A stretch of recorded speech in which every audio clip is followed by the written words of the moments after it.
तो बच्चों, अब हम अपनी सेकेंड यूनिट स्टार्ट करने जा रहे हैं जिसका नाम है अलजेब्रा। अलजेब्रा आपके फर्स्ट और सेकेंड टर्म में इक्वली डिवाइडेड है। फर्स्ट टर्म में आप अलजेब्रा में पढ़ते हैं पॉलिनोमियल्स, जिसका कुछ पार्ट आप ऑलरेडी 9th क्लास में पढ़ चुके हैं, और जो सेकंड चीज आप पढ़ते हैं वो है लीनियर इक्वेशंस इन टू वेरिएबल्स, ये भी आपने 9th क्लास में पढ़ रखा है। इन दोनों का वेटेज फर्स्ट टर्म में है 23 मार्क्स का, 23 मार्क्स। तो ये आप सोच ही सकते हैं कि दोनों बहुत ही ज्यादा इंपॉर्टेंट टॉपिक है।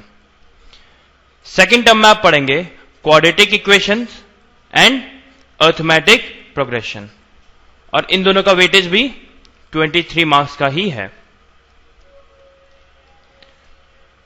तो अब हम स्टार्ट करेंगे पॉलिनोमियल्स से।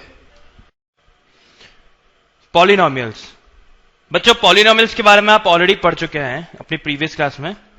हम यहां पे थोड़ा सा पॉलिनोमियल्स को रिवाइज कर लेते हैं। An expression of form px equal to a0 plus a1x plus a2x square and an x to the power n, where an is not equal to 0 is called polynomial in x of degree n। ये जो expression है इसे हम कहते हैं polynomial. यहां पर जो px है वो हमने देखा था, ये नाम होता है इस पॉलिनोमियल का। px क्या है? इस पॉलिनोमियल का नाम है। और ये नेमिंग हम कैसे करते हैं? कोई भी एक सिंबल ले लेते हैं, जैसे इस केस में हमने p ले रखा है, यहां पर हम कोई दूसरा सिंबल भी ले सकते हैं, जैसे f, q और कुछ भी ले सकते हैं। ये ब्रैकेट में जो x लिखा है वो इस पॉलिनोमियल में आने वाले वेरिएबल्स का नाम लिखा है। जैसे यहां पर एक ही वेरिएबल है x, तो हमने यहां पर लिख दिया x। अगर यहां पर दो वेरिएबल्स होते तो यहां पर भी दो वेरिएबल लिख देते। सपोज x एंड y अगर वेरिएबल होते तो यहां लिखते x, y।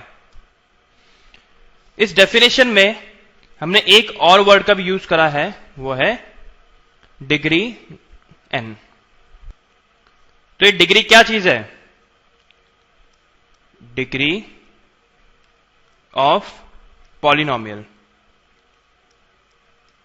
पॉलिनोमियल आपको याद आ रहा है कुछ? डिग्री ऑफ पॉलिनोमियल क्या होता है? चलिए एक एग्जांपल के थ्रू समझते हैं। Suppose x square plus x plus 1, हमें एक पॉलिनोमियल दे रखा है x square plus x plus 1। इसकी डिग्री क्या होगी? इसकी डिग्री इस पॉलिनोमियल में आने वाले वेरिएबल की हाईएस्ट पावर होगी। इसमें एक ही वेरिएबल है x, उसकी हाईएस्ट पावर है 2, so degree of this polynomial is 2। अब हमें एक और पॉलिनोमियल दे रखा है x square y plus x y plus 2। इस वाले पॉलिनोमियल में डिग्री क्या होगी? इसकी डिग्री क्या होगी? देखिए यहां पर एक वेरिएबल है x, दूसरा वेरिएबल है y, तो इसकी जो पावर्स का सम होगा 2 प्लस 1, जो हाईएस्ट सम होगा वही हमारी डिग्री होगी। इस केस में वो 3 है। बच्चों, हमने ये भी देखा था कि किस तरीके से हम डिग्री के बेसिस पे पॉलिनोमियल को क्लासिफाई करते हैं। जैसे हमने पढ़ा था लीनियर पॉलिनोमियल। लीनियर पॉलिनोमियल कौन से पॉलिनोमियल होते हैं? जिनकी डिग्री 1 होती है। For example x plus y plus 1, ये एक लीनियर पॉलिनोमियल का एग्जांपल है। अगर कोई ऐसा पॉलिनोमियल है जिसकी डिग्री 2 हो, उसे क्या बोलेंगे? उसे बोलेंगे quadratic polynomial. For example x square plus y square plus 1, या फिर x square plus x plus 1। ये दोनों एग्जाम्पल किसके हैं? क्वाड्रेटिक पॉलिनोमियल के। वैसे अगर डिग्री 3 होती तो हमारे पास आ जाता क्यूबिक पॉलिनोमियल, डिग्री 4 होती तो आ जाता हमारे पास by quadratic polynomial and so on. Value of polynomial at a given point. तो सपोज हमारे पास पे कोई पॉलिनोमियल है px, जिसकी वैल्यू है x square plus x plus 1। अब हमसे कहा जाता है कि px की वैल्यू फाइंड करें, value of px when x is equal to 2। जब x इज इक्वल टू 2 होगा तो आप px की वैल्यू फाइंड करिए। तो हम क्या करेंगे, यहां पर x की जगह 2 रख देंगे, तो हमारे पास आ जाएगा p2 is equal to 2 square plus 2 plus 1। इसको सॉल्व करेंगे तो आएगा 4 plus 2 plus 1 which is equal to 7। और सपोज कभी ऐसी सिचुएशन आ जाए कि आपको कहा जाए वैल्यू ऑफ px फाइंड करनी है when x is equal to something, some value दे रखी हो, और जैसे आप इसके अंदर वैल्यू सब्स्टिट्यूट करें तो यहां पर 0 आ जाए। जैसे एक एग्जांपल देखते हैं, हमें दे रखा है px equal to x square minus 2x minus 3। Find value of px at x is equal to 3। x equal to 3 पे हमें px की वैल्यू फाइंड करनी है। तो अब हम क्या करेंगे, कुछ नहीं, बहुत आसान है।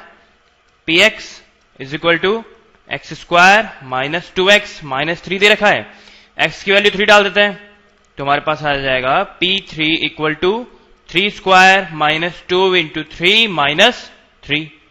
इसको सॉल्व करेंगे तो आएगा 9 minus 6 minus 3 which is equal to 0।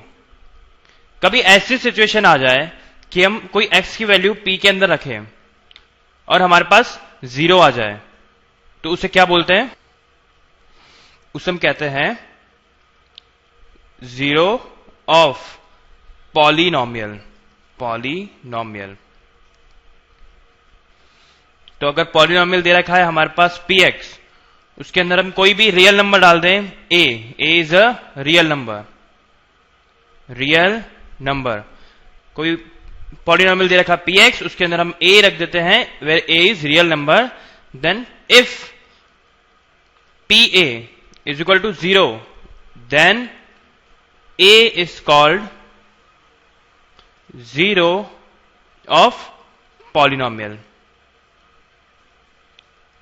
zero of polynomial। ये भी हम देख चुके हैं पहले ही, इसको बस हम रिवाइज कर रहे थे। चलिए अब आगे बढ़ते हैं, अब कुछ नया ट्राई करते हैं, कुछ नया पढ़ते हैं। Relation between the zeros and coefficients of a quadratic polynomial. तो बच्चों पहले तो एक क्वाड्रेटिक पॉलिनोमियल देखते हैं।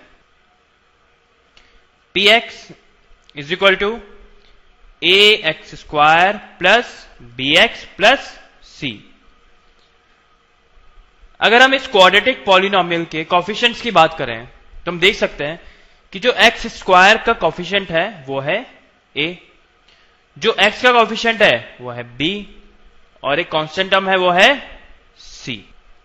अब हम अज्यूम करते हैं कि alpha and beta are zeros of polynomial px। Alpha and beta are zeros of px।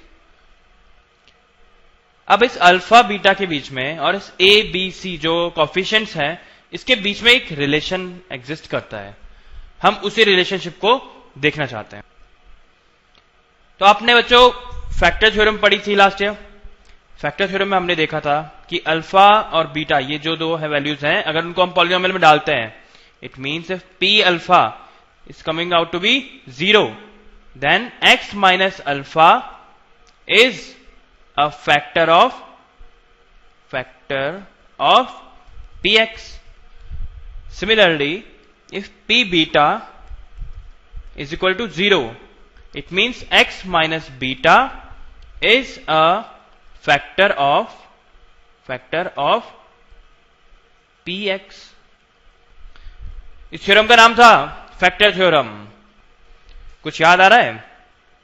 इसका मतलब हम ये लिख सकते हैं, therefore ax square plus bx plus c is equal to k x minus alpha into x minus beta. यहां पर k क्या है? k कोई भी एक कांस्टेंट हो सकता है। k is any constant.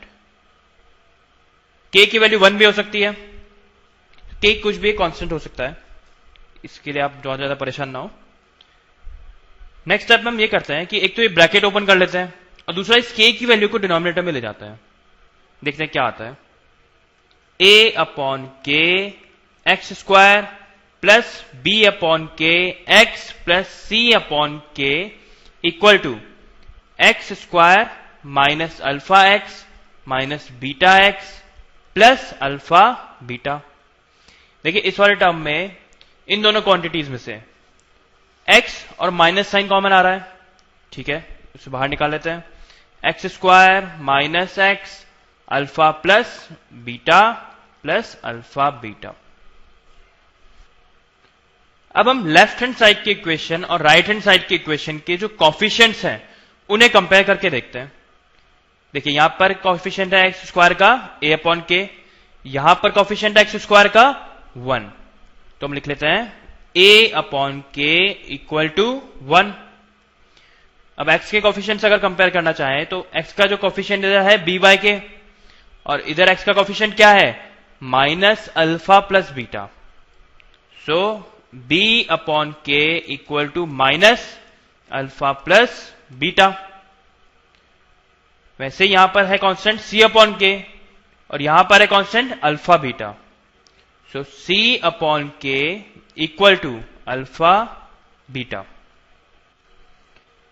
तो इस वाले रिलेशनशिप से हम देख सकते हैं कि a इज इक्वल टू के आ रहा है। अगर a की वैल्यू k के इक्वल है तो यहां पर भी हम k की जगह a लिख सकते हैं और यहां पर भी हम k की जगह a लिख सकते हैं, ठीक है, इसे लिख लेते हैं b upon a equal to minus alpha plus beta. यहां पर लिखेंगे c upon a equal to alpha beta. आगे देखते हैं। अब इस रिलेशनशिप को हम छोड़ देते हैं, हमें इसकी जरूरत नहीं पड़ेगी, हम इन दोनों के ऊपर फोकस करते हैं। देखिए यहां पर आ रहा है alpha plus beta equal to minus B by A और alpha into beta equal to C by A. So sum of zeros alpha and betas were zeros of polynomial, so sum of zeros is coming out to be minus of b by a, which is minus of coefficient of x upon coefficient of x square. Sum of zeros equal to minus of coefficient of x divided by coefficient of x square. और दूसरा relation क्या है alpha into beta, it means product of zeros is equal to constant term c divide by coefficient of x square. So product of zeros is equal to constant term divide by coefficient of x square.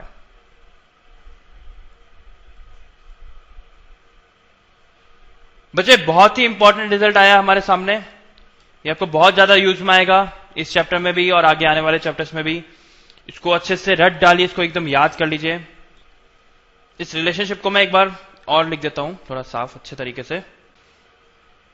If alpha and beta are the zeros of px, polynomial px, where px is ax square plus bx plus c and a is not equal to 0, then alpha plus beta sum of zeros of px is equal to minus b by a and alpha beta product of zeros of px is equal to c upon a.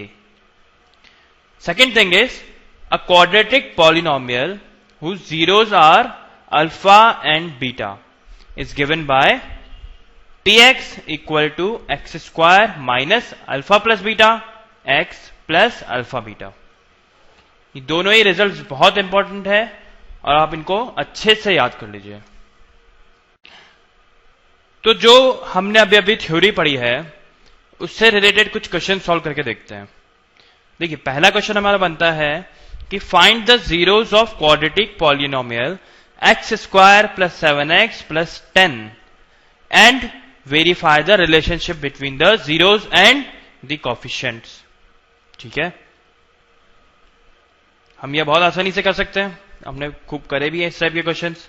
हमें दे रखा है कि जो px है वो है x square plus 7x plus 10. Find the zeros of quadratic polynomial. Zeros of quadratic polynomial find करने का क्या मतलब हुआ कि हमें इसके फैक्टर्स फाइंड आउट करने हैं. अगर हमने इस पॉलिनोमियल के फैक्टर्स फाइंड आउट कर लिए तो हमें बहुत ही इजीली उसके जीरोज भी मिल जाएंगे. अब इसके फैक्टर्स फाइंड आउट करने का क्या तरीका है भाई, हमने पढ़ा है मिडिल स्प्लिटिंग टर्म. हमारी बीच वाले टर्म को इस तरीके से स्प्लिट करेंगे कि उसका एडिशन तो बनेगा बीच वाले टर्म और मल्टीप्लीकेशन बनेगा एक्स स्क्वायर और कांस्टेंट का मल्टीप्लीकेशन. देखिए कैसे, इसे हम लिखेंगे x square plus 5x plus 2x plus 10. तो 5 प्लस 2 7 आ रहा है, 5 इंटू 2 10 आ रहा है, और 10 और एक्स स्क्वायर का कोएफिशिएंट क्या है 1, सो 1 इंटू 10 इज 10. इसके बाद हमने सही स्प्लिट करा है इसे. अब इन दोनों में से क्या कॉमन आ रहा है, x कॉमन आ रहा है, तो x प्लस 5 बचा. इन दोनों में से क्या कॉमन आ रहा है, 2 कॉमन आ रहा है, तो अब क्या बचा यहां पे x प्लस 5 बचा. अब इस पूरी टर्म में से x प्लस 5 कॉमन आ रहा है, इसे भी निकाल लेते हैं. x प्लस 5 बाहर आ गया, तो अंदर क्या बचा x और प्लस 2, so x प्लस 2 अंदर बचा. So x plus 5 and x plus 2 are factors of px. इसका मतलब हमारा अल्फा और बीटा क्या होंगे, alpha will be -5 and beta will be -2. So zeros of quadratic polynomial x square plus 7x plus 10 are -5 and -2. अब हमें इस result को वेरीफाई करना है. जो रिलेशनशिप हमने पीछे निकाला था, कौन सा रिलेशनशिप था, alpha plus beta is equal to minus B by A and alpha into beta equal to C by A. ठीक है, तो alpha plus beta it mean -5 plus -2, -5 plus -2 equal to minus B by A. तो यहां पर इस वाली equation में हमारे पास b क्या है, b है -7, सो -7 अपॉन, और a क्या आ रहा है 1, तो 1 आ गया. लेफ्ट हैंड साइड को सॉल्व करेंगे तो क्या आएगा -7, राइट हैंड साइड में क्या आ रहा है -7. LHS equal to RHS. So we have verified this result. इससे भी वेरीफाई करके देख लेते हैं. अल्फा की वैल्यू है हमारे पास -5, बीटा की वैल्यू है हमारे पास -2, और सी की वैल्यू क्या है 10 है, और ए की वैल्यू क्या है 1, तो 10 अपॉन 1. -5 इंटू -2 इज 10, और यहां से भी 10 आ रहा है. Again LHS equal to RHS. तो हमने हमारे रिजल्ट को वेरीफाई कर लिया है from relation between zeros and the coefficients. चलिए दूसरा क्वेश्चन देखते हैं. Find the zeros of quadratic polynomial √3x square minus 8x plus 4 √3 and verify the relationship between the zeros and the coefficient. चलिए बिल्कुल पहले वाले क्वेश्चन जैसा ही है. हमारे पास यहां पर px दे रखा है √3x square minus 8x plus 4 √3. इसको हम वापस हमारे मिडिल स्प्लिटिंग टर्म वाले मेथड से सॉल्व कर लेते हैं. -8 को ऐसे स्प्लिट करना है कि उसका एडिशन तो आए -8 और मल्टीप्लीकेशन आए √3 इंटू 4 √3 विच इज 12. तो √3x स्क्वायर, अब इसको हम स्प्लिट कर लेते हैं -6x -2x में. तो -6x प्लस -2 कितना होगा -8, और इन दोनों का मल्टीप्लीकेशन कितना होगा 12. वही हमें चाहिए था. इन दोनों टर्म में से √3x कॉमन आ रहा है, निकाल लेते हैं. √3x कॉमन आया तो क्या बचा x माइनस 2 √3, और यहां पर क्या कॉमन आ रहा है -2 कॉमन आ रहा है, तो यहां क्या बचा x माइनस 2 √3. x माइनस 2 √3 यहां भी है, x माइनस 2 √3 यहां पर भी है. इन दोनों जगह से इसे कॉमन ले लेते हैं, तो अब आ जाएगा x माइनस 2 √3 और यहां आ जाएगा √3x - 2. So x - 2 √3 and √3x - 2 are the factors of this polynomial. इसका मतलब हमारे अल्फा की वैल्यू क्या आएगी 2√3 और बीटा की वैल्यू क्या आएगी 2/√3. अब हमें इस रिजल्ट को वेरीफाई भी करना है. ये जो जीरोज हमारे पास आए हैं इन्हें वेरीफाई भी करना है कि ये सही आए हैं या नहीं आए हैं.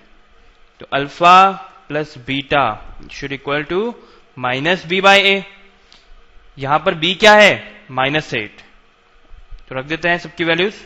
2√3 प्लस 2/√3 इक्वल टू -8. और a की वैल्यू क्या है a की वैल्यू है √3. तो यहां √3 रख दिया. इसको आगे सॉल्व करेंगे तो हमारे पास आएगा √3 एलसीएम और यहां आ जाएगा 2 into √3 into √3 is 3 plus 2 which is equal to 6 plus 2/√3. और इसे भी सॉल्व कर ले तो 8/√3 आएगा 8/√3. सो 6 प्लस 2 इज 8. तो यहां पर भी 8/√3 आ रहा है यहां पर भी 8/√3 आ रहा है. LHS equal to RHS. इसका मतलब हमारा रिजल्ट वेरीफाई हो गया. इसको प्रोडक्ट वाले फॉर्मूले से भी वेरीफाई कर लेते हैं. Alpha into beta should equal to c/a. हमारे पास यहां c की वैल्यू क्या है c की वैल्यू है 4√3 और a की वैल्यू क्या है √3. इसको √3 लिख दिया. अल्फा इंटू बीटा यानी कि 2√3 इंटू 2/√3. इसमें √3 और √3 कैंसिल हो जाएंगे. यहां पे भी √3 कैंसिल हो जाएगा. 2 into 2 is 4 and here also 4. So LHS is equal to RHS and hence we have verified this result. तो बच्चों अगला क्वेश्चन देखते हैं. Find a quadratic polynomial the sum and product of whose zeros are -5 and 6 respectively. हमें question में दे रखा है sum and product of zeros of polynomial. वो कितने हैं -5 and 6. तो इसको सॉल्व करते हैं. पहले तो लिखते हैं let alpha and beta are zeros of polynomial px. हमारे पॉलिनोमियल का नाम दे दिया px. अभी हमने थोड़ी ही देर पहले पढ़ा था कि a quadratic polynomial whose zeros are alpha and beta is given by px equal to x² minus alpha plus beta into x plus alpha beta. बस अब हमें कुछ नहीं करना. अल्फा प्लस बीटा की वैल्यू यहां रखनी है अल्फा इंटू बीटा की वैल्यू यहां रखनी है. तो हमारे पास अल्फा प्लस बीटा की वैल्यू क्या दे रखी है यहां दे रखा है सम ऑफ जीरोज है -5 तो यहां -5 लिख देते हैं. प्रोडक्ट ऑफ जीरोज दे रखा है 6 तो यहां alpha into beta equal to 6 रख देते हैं. तो अल्फा प्लस बीटा -5 है इसको यहां पे सब्स्टिट्यूट कर देते हैं. अल्फा इंटू बीटा 6 है इसको यहां सब्स्टिट्यूट कर देते हैं. तो जो हमारा px है उसकी वैल्यू आ जाएगी x² माइनस -5x प्लस 6. इसको आगे सॉल्व करते हैं. x² माइनस साइन प्लस हो जाएंगे plus 5 x² plus 5x plus 6. This is our answer. तो चलिए बच्चों अगला क्वेश्चन करके देखते हैं. हमें क्वेश्चन दे रखा है if one zero of polynomial this is reciprocal of the other find the value of A. चलिए करके देखते हैं. Let 1 0 of polynomial is alpha, then other 0 will be 1 upon alpha. ऐसा क्वेश्चन में दे रखा है कि अगर 1 0 of polynomial is alpha तो other one will be reciprocal of this one which means 1 upon alpha. अब हम जानते ही हैं कि product of zeros is mean alpha into 1 upon alpha is equal to C upon A. तो यहां पर सी क्या है, 6a है, लिख लेते हैं 6a। और डिनोमिनेटर में जो a आना चाहिए वो क्या है, यहां पर a स्क्वायर प्लस 9, इसको लिख लेते हैं a स्क्वायर प्लस 9। अब देखिए ये अल्फा से ये वाला अल्फा कैंसिल हो सकता है, कर देते हैं। This implies 1 is equal to 6a upon a square plus 9। इसको हम ऐसा लिख सकते हैं a square plus 9 equal to 6a। This implies a square minus 6a plus 9 equal to 0। बच्चों अगर आप ध्यान से देखेंगे तो आपको दिखेगा कि ये a माइनस बी का होल स्क्वायर वाली टर्म बन रही है। a माइनस बी का whole square is equal to a square plus b square minus 2ab। इस a की जगह तो यहां a ही है, a स्क्वायर आ गया। इस b स्क्वायर की जगह यहां पर हम लिख सकते हैं 3 स्क्वायर। और इस माइनस 6 का क्या करेंगे, इसको हम ऐसे ब्रेक करेंगे, minus 2 into a into 3।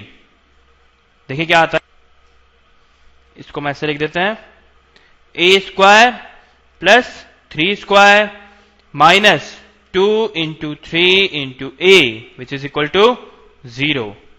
This implies a minus 3 का whole square is equal to 0। और इसको आगे सॉल्व करेंगे तो क्या आएगा, a minus 3 is equal to 0। दोनों साइड हमने अंडर रूट लिया, तो अंडर रूट 0 क्या होता है, 0 ही रहता है। This implies a equal to 3। तो हमारे पास a की वैल्यू क्या आ गई, 3। This is our answer. अगर आपको यह वीडियो अच्छा लगा हो तो कृपया इसे लाइक करें। डेली ऐसे ही वीडियो देखने के लिए चैनल को सब्सक्राइब करना ना भूलें और बेल आइकन दबाना भी ना भूलें, ताकि आपको नए वीडियो की जानकारी तुरंत मिलती रहे। और अगर आपको लगता है कि आपके दोस्तों को भी इससे फायदा हो सकता है तो उनके साथ भी शेयर करें।